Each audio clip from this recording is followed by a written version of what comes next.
আহা, স্বর্ণকারের কাছে গিয়ে সিদ্দিক আকবর আংটিটা দিলেন। আল মুআজিজা কিতাবের নাম। এখন তো লেখাপড়ার মতো নেই। এখন লেখাপড়া কেমন কেমন হয়ে গেছে, ফখরযুক্ত লেখাপড়া। ছেলে মেয়েরা লেখাপড়া করে মা বাবার প্রতি শ্রদ্ধা ভালোবাসা কমে যায়। আসলে শিক্ষিত হওয়ার পরে মা বাবার প্রতি মায়া মোহাব্বত বাড়ার কথা, সেখানে কি কমে যায়, অবহেলা। তুমি বাড়ির থেকে 200, 300, 400, 500 রুজি করো, বিদেশে 1000, 1200, 3000 রুজি করে মা বাবার খিদমত ঠিক মতো করো না, বউর খিদমত করো। বউ ঠিক আছে, শাশুড়িও। আবার বউর ভাইয়ের নাম কি, বড় হইলে কি সম্বন্ধী, আর ছোট হইলে আলা শালা। বউর বড় ভাই সম্বন্ধী, ছোট ভাই শালা। আপন ভাই না ওই শালা অনেক ভালো। এখন শালার ভ্যালু বেশি। শিক্ষা মানুষকে উন্নতির দিকে নিয়ে যায়, এখন মানুষকে ডাউন করছে। কারণ শিক্ষা আছে, শিক্ষার যে আমল সেটা। বাবা একটু পানি খাবার। যে সাইয়েদনা আবু বকর সিদ্দিক রাদিয়াল্লাহু তাআলা আনহু স্বর্ণকারের কাছে গেলেন। ও স্বর্ণকার ভাই, নিয়ামত এনেছি, একটু দাঁড়াও। স্বর্ণকার দাঁড়াইলেন। সাইয়েদনা আবু বকর সিদ্দিক আংটি মুবারক স্বর্ণকারের হাতে যখন দিলেন, এই আমার দিকে চান। স্বর্ণকার একটা চিৎকার দিয়ে আল্লাহু আকবার বলে একটা চিৎকার দিলেন। সাইয়েদনা আবু বকর বলে, কি আনলেন, কি হলো, কি হলো? স্বর্ণকার ব্যক্তি বলে, ও আবু বকর, এটা কার আংটি, কার আংটি, কার আংটি? কয় কি হয়েছে? আমি যখন আংটির দিকে প্রথম নজর দিলাম, আমি 7 আসমানের দরজা খোলা দেখতে পেলাম। আল্লাহ আল্লাহ আল্লাহ। আনা মিন নূরিল্লাহ ওয়াল খালকু কুল্লুহুম মিন নূরি।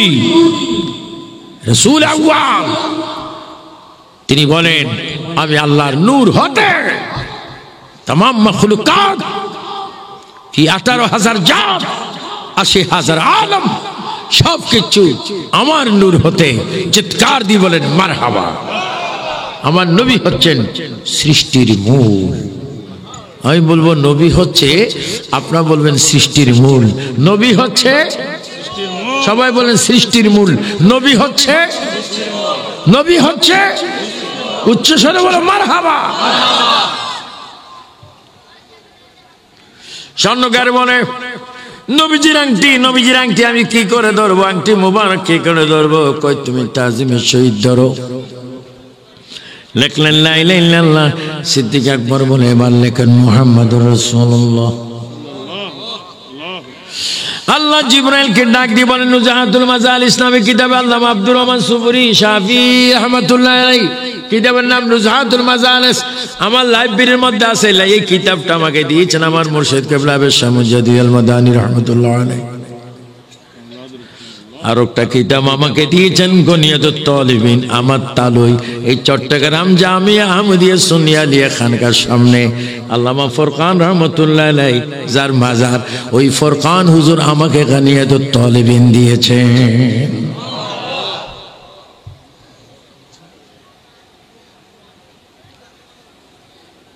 আমার তালুই হুক্কা খাইতে, মাঝে মাঝে আমি হুক্কা ফুরাই দিতাম। একদিন এমন ভাবে হুক্কা টান দিয়েছি, হুক্কার ফানি সব আমার ভিতরে। আল্লাহ আল্লাহ। গভীর মনোযোগ আমার ভাইয়েরা। সিদ্দিক আকবর নবীর দাবি আল্লাহর নাম, সিদ্দিক আকবরের দাবি সাহাবীর দাবি ভালোবাসার দাবি নবীর নাম। আল্লাহ এবার জিবরাইলকে বলে, ও জিবরাইল, আংটি মোবারক, নবীজির হাত মোবারকের আংটি আমার বন্ধু বলেছে আমার নাম লেখার জন্য। সিদ্দিক আকবর আমার নাম থেকে নবীর নামটা বাদ দেয়নি। তুমি জিবরাইল সাক্ষী থাকো যে আবু বকর নবীকে ভালোবাসে রে জিবরাইল, আমি আল্লাহ ওই বাকি জায়গার মধ্যে আমি আল্লাহ নবীর নামের পড়ে আবু বকর সিদ্দিকের নামটা আমি লিখে দিলাম। আল্লাহু আকবার।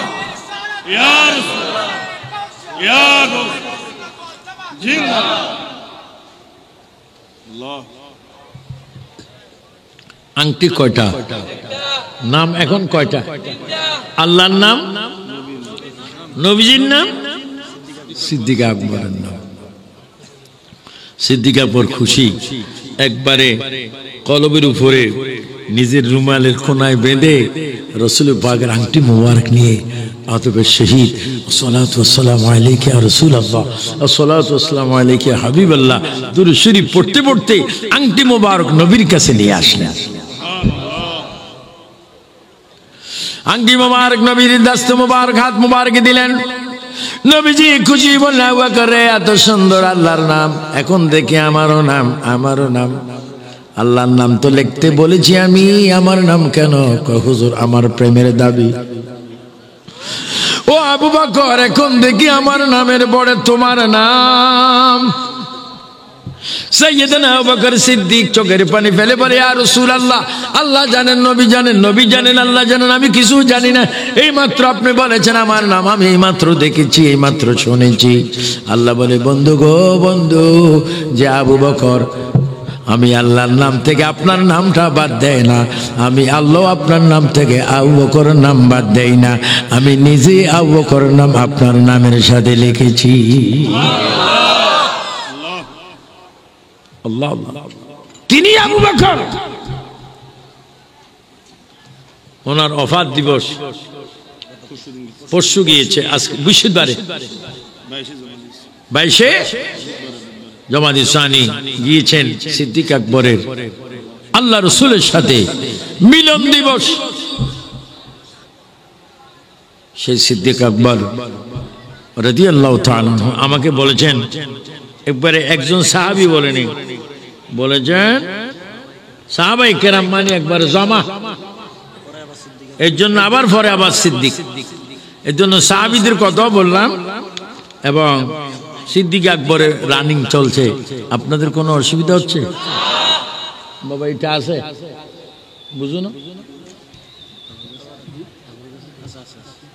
আহা মাশাআল্লাহ, ওই শফিদি গু বলছে তার নসিবি গু, আমাদের নসিবি তাবারুক আছে আছে আছে।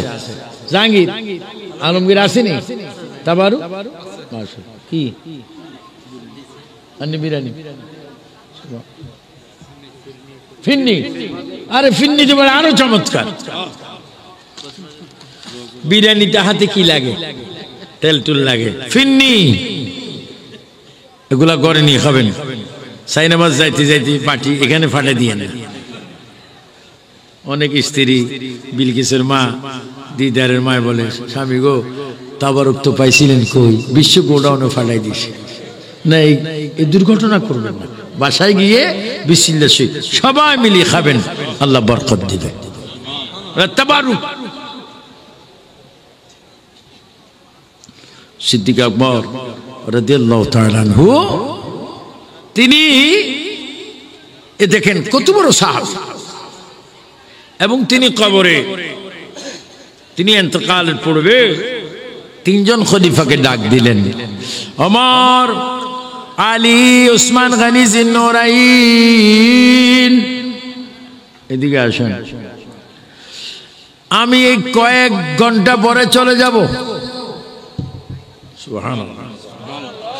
আমি কয়েক ঘন্টা পরে নবীজির দিদারে, আল্লাহর দিদারে চলে যাব, আল্লাহর দিদারে চলে যাব। আমার কবরে সওয়াল হবে মান রাব্বুকা, আমি বলবো আল্লাহু রাব্বি মা দীনুকা দীনিয়াল ইসলাম মা কুনতা তাকুলু ফি হক্কি হাযার রাজুলু ইনি কে? সাইয়েদনা আবু বকর বলবে ও ওমর ওসমান ও আলী, আমার নবী আমার কবর আসবে, আমার বড় খুশি লাগতেছে। আমাকে যখন বলবে ইনি কে, তখন আমি নবীর কদম মোবারক জড়াই ধরব। সে ক্ষমতা আছে তো, সে ক্ষমতা অর্জন করছে, সে ক্ষমতা অর্জন করছে। ও ফারুক আজম, আমি যদি মরে যাই আমার নামাজে জানাজা আপনি পড়বেন। উসমান গনি জিন্নুরাইন, আপনি আমাকে কাপড়টা পরাবেন। হযরত আলী, আপনি আমাকে গোসল দিবেন। তবে তিনজনের কাছে আমার বড় দাবি, এই মক্কা মদিনায় কত আমার জন্য কবরের ব্যবস্থা করবেন না? আমি আবু বকর মরার পরে জানাজা পড়বেন, কাপড় পরাবেন, যা যা করার সব করবেন, কিন্তু নামাজে জানাজার পরে আমার লাশটা জিন্দা নবীর চরণে কদমে রাখি দিবেন। আপনারা বলুন তো দেখি, আমাদের নবী কি মরা না জিন্দা? কেমন জিন্দা? ইন্নামা আনা কাসিমুন ওয়াল্লাহু ইউতি।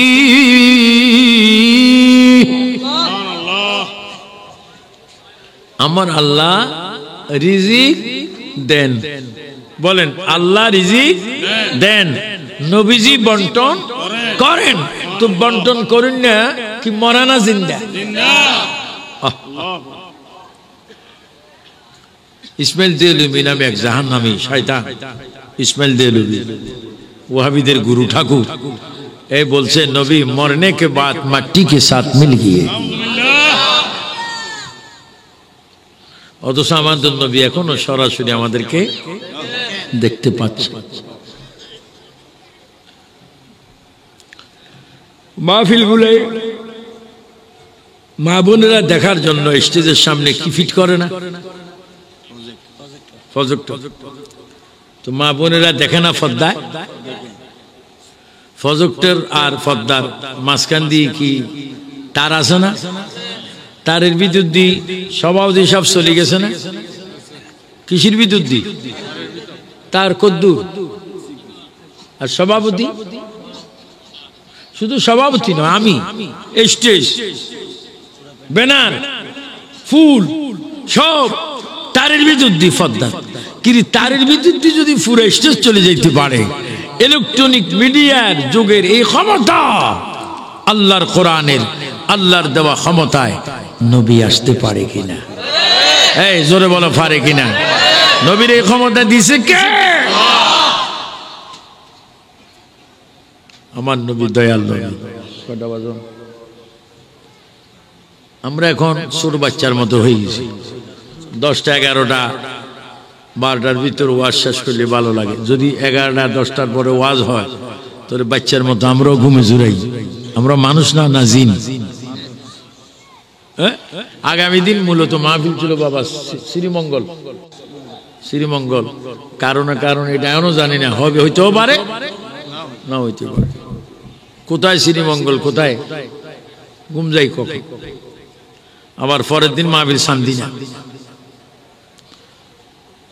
আসুন আমরা এই সময়গুলা কাজে লাগাই, ইবাদত করি। এতে ঘন্টাকে ঘন্টা ওয়াজ শুনি, লাভ হবে যদি ফজরটা ঠিক মতো পড়েন। আমার তো মনে হয় 2-4 জন সারা ফজর কেউ পড়বেন কিনা বড় সন্দেহ। কারণ যে ঠান্ডা পড়তেছে, অনেকে তো ডরে অজু বানাবে, অনেকে পেশাব করবো, ওই যাইতে পেশাব করবো, 3 আঙ্গুলে পানি লয়। কয় আঙ্গুল? যে বলেন তো 3 আঙ্গুলে পানি কয় ফোঁটা উঠবে? আবার অনেকে পানির মধ্যে এই শাহাদাত আঙ্গুলের নখটা লাগায়, পানি তুমি কেমন আছো? অজু বানাইতেছো দিদি? আলহামদুলিল্লাহ আলা দিন ইসলাম। সাহাবায়ে কেরাম তাবিঈন তাবে তাবিঈন আল্লাহর ভয়ে নবীর প্রেমে তারা ঠান্ডা পানি দিয়ে ওযু বানাতেন, হাতের কবজিগুলা ধুইতেন, আলহামদুলিল্লাহ আলা দিন ইসলাম দোয়াটা পড়তেন। ওয়াল ইসলামু হাক্কুন ওয়াল কুফরু বাতিলুন ওয়াল ইসলামু নূরুন ওয়াল কুফরু যুলুমাত বলে বলে তারা দোয়াটা পড়তেন। কুলি করতেন, নাকে পানি দিতেন, মুখমণ্ডল ধুইতেন, হাত ধুইতেন, পাও ধুইতেন, মাথা মুসবাহ করতেন। নবীজি বলে, উম্মত রে, তুমি নামাজের জন্য যখন ওযু বানাও, রহমতের 4 জন ফেরেশতা একটা রুমাল চাদর তোমার উপরে ধরে, যতক্ষণ ওযু বানাচ্ছ ততক্ষণ আল্লাহর রহমত বরকত তোমার উপর নাজিল হয়। রুমালটা সারি দেওয়ার পরে তুমি যদি আকাশের দিকে ফিরে বলো, আশহাদু আল্লা ইলাহা ইল্লাল্লাহু ওয়াহদাহু লা শারীকা লাহু ওয়া আশহাদু আন্না মুহাম্মাদান আবদুহু ওয়া রাসূলুহু, আর চেহারাটা নিচের দিকে করার আগে তোমার জিন্দেগীর সব গুনাহগুলো মাফ।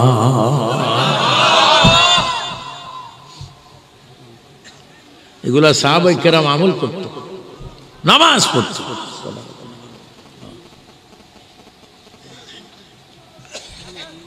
তো সিদ্দিক আকবর রাদিয়াল্লাহু তাআলা আনহু তিনি নবীজির ইন্তেকালের পরে তার কফিন লাশ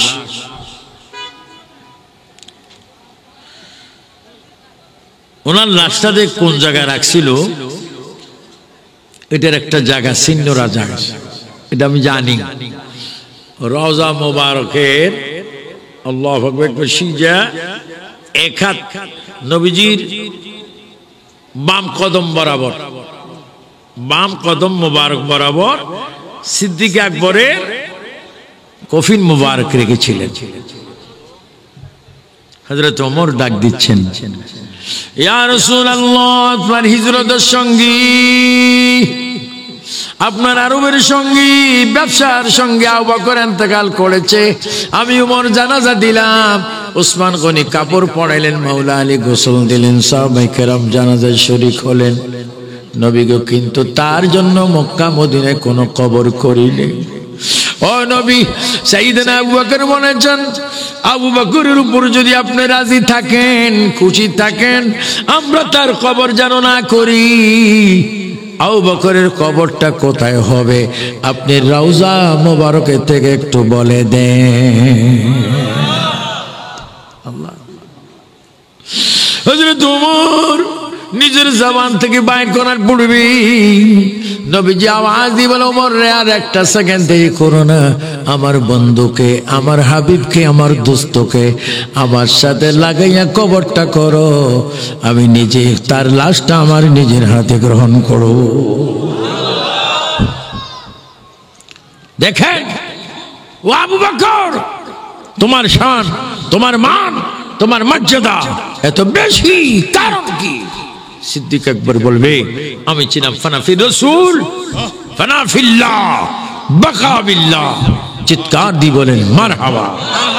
আল্লাহ পাক আমাদের প্রত্যেককে সিদ্দিক আকবরের অনুসরণে, অনুকরণে আল্লাহর হাবিবকে রাজি খুশি করার তৌফিক দান করুন।